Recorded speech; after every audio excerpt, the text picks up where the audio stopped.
Yai. Silakan, ada yang mau bertanya. Kita minta 2 orang dulu dari teman-teman pelawak dulu. Ya, nampaknya muka lagi banyak masalah. Ya. Silakan. Yang mau bertanya?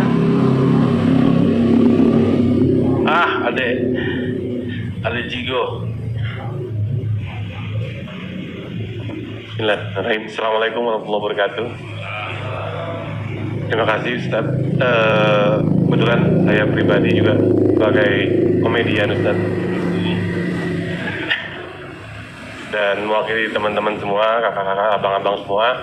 Kita di panggung itu selalu menghibur, namun ketika momen ada sesuatu yang harus kita keluarkan, kadang menjatuhkan orang, mulai dari fisik, mencela dan lain-lain. Yang saya mau tanyakan, apakah dengan niat kita menghibur menjadi catatan, apakah menjadi catatan dosa untuk kita? Terima kasih Ustaz. Ada seorang ulama dipanggil Imam Abu Hatim, tapi kemudian di ujung namanya itu ditambahkan kata Al-Asam. Asam diambil dari kata summum bukmun umyun. Umyun buta, bukmun bisu, summun tuli, peka. Jadi Abu Hatim Al-Asam artinya Abu Hatim peka, tuli. Secara bahasa itu menjatuhkan orang.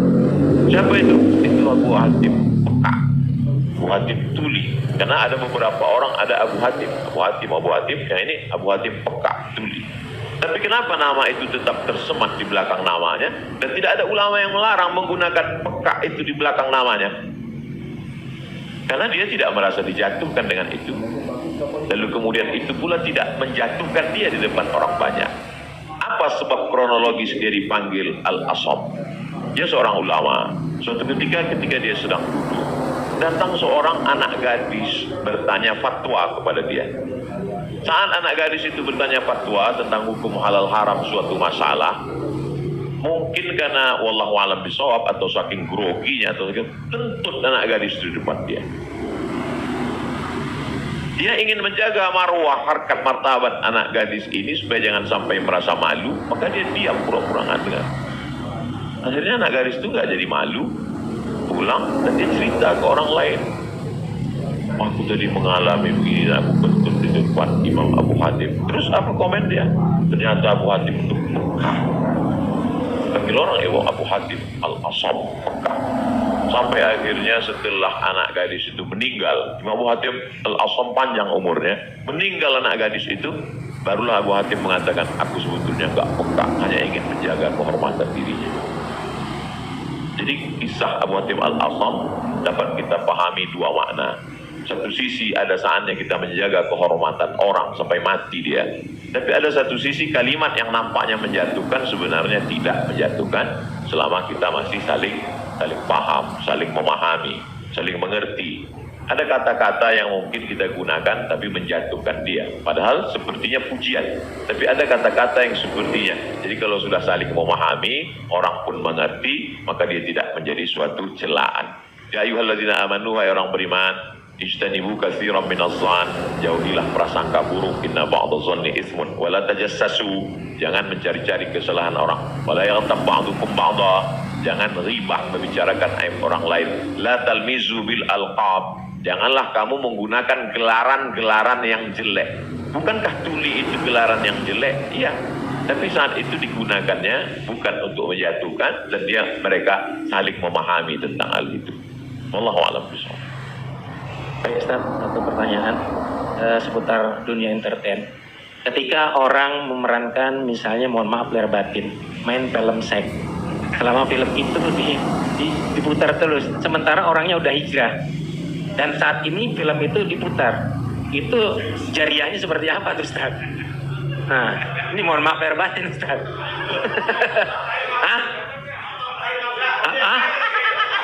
Nonton sama bini gue berdua.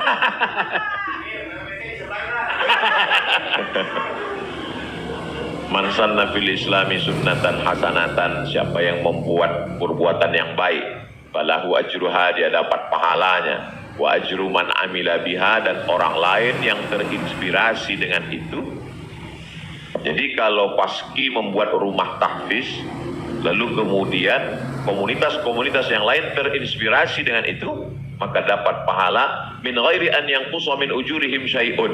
Pahala mereka tidak berkurang, sama-sama dapat 100 min ba'di, setelah mati. Itu kalau yang baik. Bagaimana dengan yang tidak baik seperti yang tadi? Man sanna fil islami sunnatan sayyi'atan. Siapa yang membuat sesuatu yang tidak baik, falahu wisruha, dia dapat dosanya, wa wisru man amila biha, dan dosa orang lain yang melakukannya.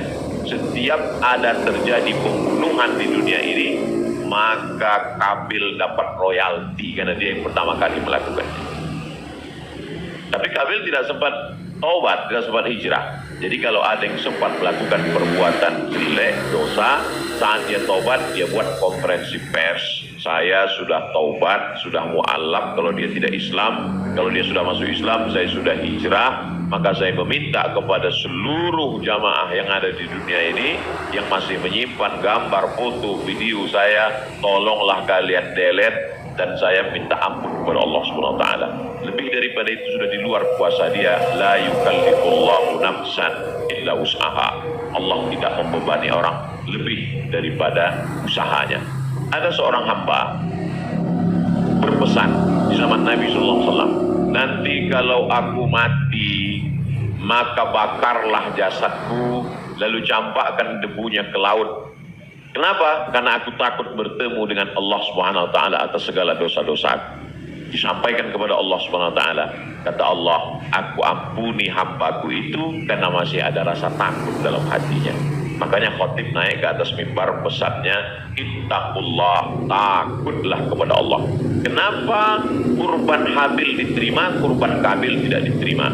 La ibbasatta ilayya yadaka litaqtulani, andai kau ambil batu besar untuk kau timpakan ke atas kepalaku, kata Habil, ma ana bibasiti yadiya ilaika liaqtulak, aku tidak akan membalas untuk membunuh wahai saudaraku. Kenapa? Inni akhafullah, aku takut kepada Allah Subhanahu wa taala. Saya yakin Mas, Abang yang berprofesi dalam dunia keartisan ini, apa yang membuat hijrah ini? Masih ada rasa takut di dalam hati. Rasa takut ini yang kita pupuk bersama. Ada takut 5%, 5% kita jadikan menjadi sebuah komunitas, lalu kemudian kita jadikan sebuah amal nyata dalam kehidupan, disupport oleh Pak Prof dengan keluarga besar almarhumah, diberikan kesempatan untuk menuntut ilmu di Fakultas Hukum, di penyiaran Islam, maka dia menjadi gerakan yang luar biasa. Wallahu a'lam. Terima kasih. Selanjutnya ada Ginanjar Sukmana. Setelah itu Bang Atep Jagaria. Terima kasih Bang Tola, Komik Lala. Ustadz, tadi Ustadz cerita bahwa Rasulullah juga bergurau, tapi gurauannya itu tidak pernah berdusta, dan itu yang tidak boleh, kata Rasulullah. Sementara teman-teman pelawak, sadar atau tidak sadar, lawakannya itu banyak berdustanya juga, Ustaz. Cari-cari, mengada-ada kan, karena memang tujuannya untuk membuat orang tertawa. Tapi kalau saya kan, maaf, saya bukan pelawak, saya peragawan, Ustaz. Jadi peragawan makan anak-anak. Jadi saya dengar kan gitu ya. Contohnya kayak tadi gitu, atau Bopak, mamanya dia mengatakan dirinya ganteng, dia cerita bahwa banyak cewek yang suka sama dia, itu kan berdusta, Ustaz. Iya kan? Fitnah kan? Enggak, tapi kalau soal ketawa. Jadi mohon dijelaskan kembali oleh Ustadz Abdul Somad batasan bagaimana di dalam melawak yang tidak boleh berdusta, sehingga kalau memang ternyata pelawak tidak boleh berdusta dalam melawakannya, mungkin saya sedang pikir-pikir dulu untuk melanjutkan profesi ini, Ustaz. Saya takut masuk neraka. Terima kasih Ustaz. Assalamualaikum warahmatullahi wabarakatuh. Ada saatnya kita berilustrasi, menceritakan suatu kisah. Jadi sebetulnya para penulis novel Islam pun, dia sebenarnya kisah itu ada juga yang fiktif atau dicampur antara nyata. Bahkan Buya Hamka menulis kisah campuran antara tenggelamnya kapal Panderwick adalah campuran antara nyata dan fiksi. Apakah ketika orang bercerita tentang fiksi itu dia berdusta? Tidak. Jadi kita bisa bedakan itu antara orang memang betul-betul dia berdusta. Kemarin saya melakukan ini, suatu padahal cerita itu tidak ada. Beda dengan dia misalnya katakan saya ini Ustaz seorang peragawan, tapi peragawan pakaian anak-anak. Tidak. Mas Ginanjar tidak sedang bercerita kemarin di mall saya memperagakan pakaian anak-anak Pak Ustadz, ketika saya pakai pakaian anak SMP semua ketawa. Itu dusta. Tapi ketika dia katakan cerita awal tadi, semua orang tahu bahwa dia tidak sedang memperagakan pakaian anak-anak, dia hanya sedang menunjukkan tentang dirinya secara sebenarnya di balik kalimat itu Mas Ginanjar sedang menjatuhkan dirinya di hadapan orang lain. Kan? Dan kita tertawa dengan dia menjatuhkan dirinya. Mohon maaf, bahwa beliau mengatakan fisik saya seperti anak-anak dan saya andai pun menjadi peragawan hanya sesuai memperagakan pakaian anak-anak. Hari ini orang tidak menjatuhkan dirinya, dia menjatuhkan orang lain, menjatuhkan tokoh agama, menjatuhkan ustaz. Ada suatu kesalahan dalam cara dia berpikir. Bahwa beliau menjatuhkan dirinya, dia tidak berusaha. Karena dia tapi dia tidak sedang berbohong, dia hanya sedang bercerita. Insya Allah penjelasan saya itu bisa dipahami. Yang tidak bisa itu adalah ketika orang seolah dia bercerita, dia kemarin saya sebuah cerita seakan-akan orang mengatakan dia nyata, padahal sebetulnya hanya bohong belaka supaya orang tertawa. Itu yang dilarang oleh Nabi Muhammad SAW. Wallahu a'lam. Baik, Assalamualaikum warahmatullahi wabarakatuh. Nama saya Ted Zakaria Ustaz. Saya pernah ketemu Ustaz di Adepat waktu itu mau berangkat umroh. Yang saya ingin mohon penjelasan dari Ustaz. Sekarang ini banyak pelawak-pelawak yang ikut ceramah juga. Pelawak sekarang ini dibutuhkan di mana-mana buat ikut ceramah. Padahal kalau kita lihat pelawak itu kemampuannya sangat minim, bahkan sudah menjual dengan harga yang mahal. Mohon penjelasannya Pak Ustadz, di mana bolehkah seorang pelawak itu melucu atau melawak di dalam satu ceramah? Ya. Kita lihat yang namanya pelawak ini sekarang menjadi daya tarik sebelum ustadznya yang asli itu datang. Saya sendiri umpamanya berapa kali ngikut Raja Dangdut kemana saya jadi bemper biasa di depan, tapi saya mengingat bahwa ilmu saya belum sampai ke situ, tapi saya memaksakan diri untuk menarik. Saya sadar bahwa ilmu saya belum seberapa untuk ke masyarakat yang penuh itu. Mohon penjelasan Ustaz. Terima kasih. Assalamualaikum warahmatullahi wabarakatuh. Waalaikumsalam warahmatullahi wabarakatuh. Bedakan antara da'i dengan alim fatwa. Da'i dia mengajak orang ke jalan Allah. Sedangkan alim yang mengeluarkan fatwa, dia adalah orang yang berijtihad. Apakah dia berijtihad sendiri mengambil dari Quran, Sunnah, Ijma', Qiyas, Syar'u man qablana, Saddu Zara'i, Qaulu Sahabi, Istihsan, Istishab Urf, atau dia membaca fatwa ulama lalu dia sampaikan dengan kemampuan dia baca kitab kuning. Jadi jangan kita pukul rata. Jadi jangan nanti ketika ada di antara sahabat-sahabat dari Paski mengajak orang sholat, ngajak puasa sunat, lalu kemudian di antara kita, ngapain ente ngajak-ngajak saya sholat? Ente kan bukan ustadz. Padahal mengajak orang berbuat baik adalah kewajiban kita semua. Nahnu du'an qabla kulli syai'. Sebelum jadi apapun, tugas utama kita adalah mengajak orang berbuat baik. Kuntum khaira ummah, kalian umat yang terbaik.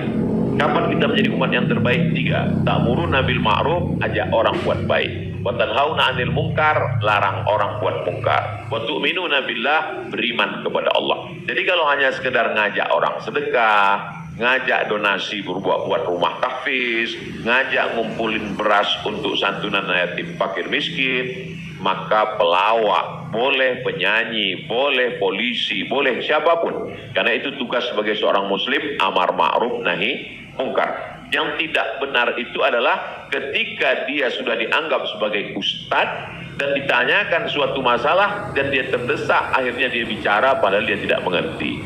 La taqfu ma laysa laka bihi ilmun.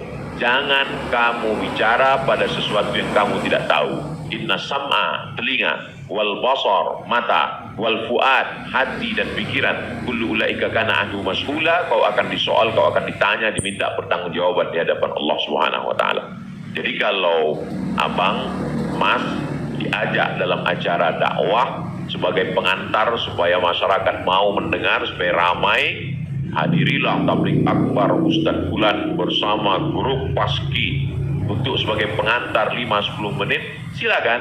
Tapi setelah itu nanti Ustadz bicara, pas tanya jawabnya serahkan ke Ustadz. Nah, jadi selama tetap kita menjaga. Jadi kalau diibaratkan rumah makan di airport, ini penyanyi, artis, Ustadz itu sama seperti yang memanggil penumpang supaya mau masuk ke rumah makan.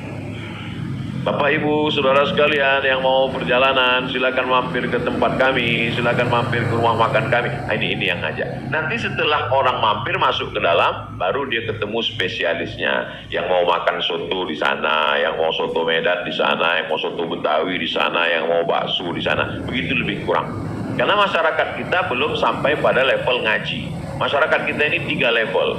Pertama, level 1 yang memang sudah ngaji sama para habaib, baca kitab kuning serius, hatam dari A sampai Z. Ini memang nggak perlu pakai pemanggil tadi. Yang kedua adalah level yang masih mau ke masjid, tapi juga tergantung SMS kemana ngajak. Ngaji oke, kesini pun oke. Ini yang level 2. Yang level 3, ngelihat masjid pun masih takut.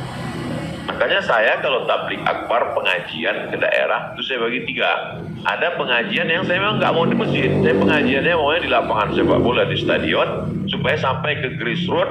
Ada level 3 yang belum mau ke masjid. Saya terus terang Ustaz, ke masjid ini trauma. Beberapa teman saya ke masjid meninggal. Jadi yang level ini masih mau, masih bercampur. Jadi kalau ada orang yang ngeji, apa itu dakwah, apa itu pengajian, apa itu, kenapa melibatkan artis?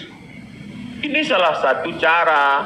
Jadi Wali Songo dulu tidak bisa Wali Songo datang ujuk-ujuk langsung baca kitab kuning, nggak bisa. Makanya mereka buat solawatan. Dia tahu tradisi orang Jawa pukul gending, pakai wayang, maka dia buat cara wayang.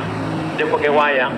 Jadi sekarang kalau mampu buat film pendek atau melibatkan artis, video tanya jawab saya dengan pertanyaan yang sama, dengan jawaban yang sama, tapi dengan pengantar artis berbeda viewernya. Yang ngasih tahu penonton. Ustaz, coba Ustaz lihat ini. Ini dengan musyawarah sekian penontonnya. Tapi ketika Ustaz di masjid dengan jamaah sekian penontonnya. Artinya apa? Dakwah bisa sampai melalui lisan sahabat-sahabat, kawan-kawan. Jadi pakai kesempatan ini untuk mengajak orang lebih banyak ke jalan Allah SWT. Wallahu a'lam. Barakallah.